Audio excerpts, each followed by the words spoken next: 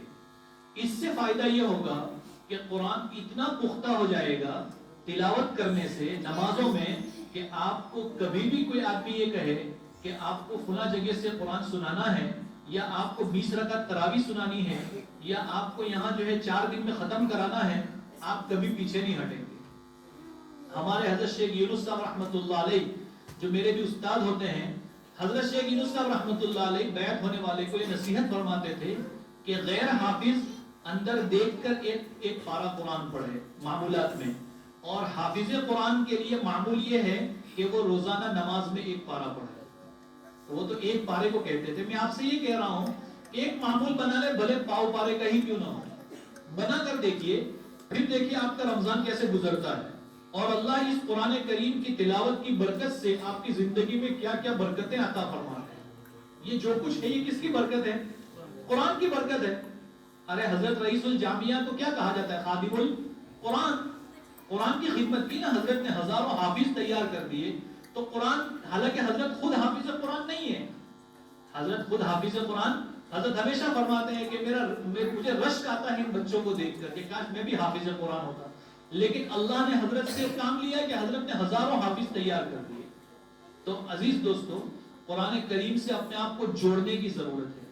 ہم نے قرآن کریم کو رسمی طور پر اپنی زندگی میں رکھا ہوا ہے، مسجدوں میں قرآن ہے، درجوں میں قرآن ہے، گھروں میں قرآن ہر جگہ رکھے ہوئے ہیں، مہینے مہینے گزر جاتے ہیں، اس پر دھول جم جاتی ہے، لیکن ہم اس کو اٹھا کر نہیں دیکھتے۔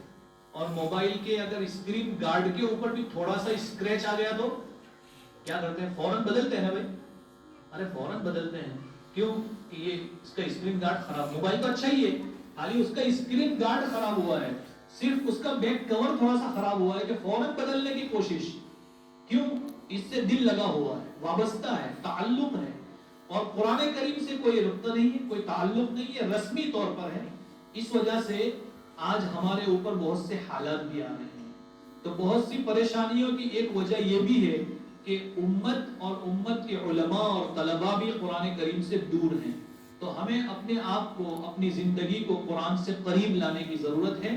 میں آپ تمام حافظ قرآن ہونے والے طلباء کو، ان کے اساتذہ کو، ان کے منتظمین کو اور تمام ہی متعلقین مدرسۃ الفلاح کو بہت دل کی گہرائی سے مبارکباد پیش کرتا ہوں کہ اللہ رب العزت نے ان سب کو قرآن کریم کی دولت سے مالا مال کیا ہے۔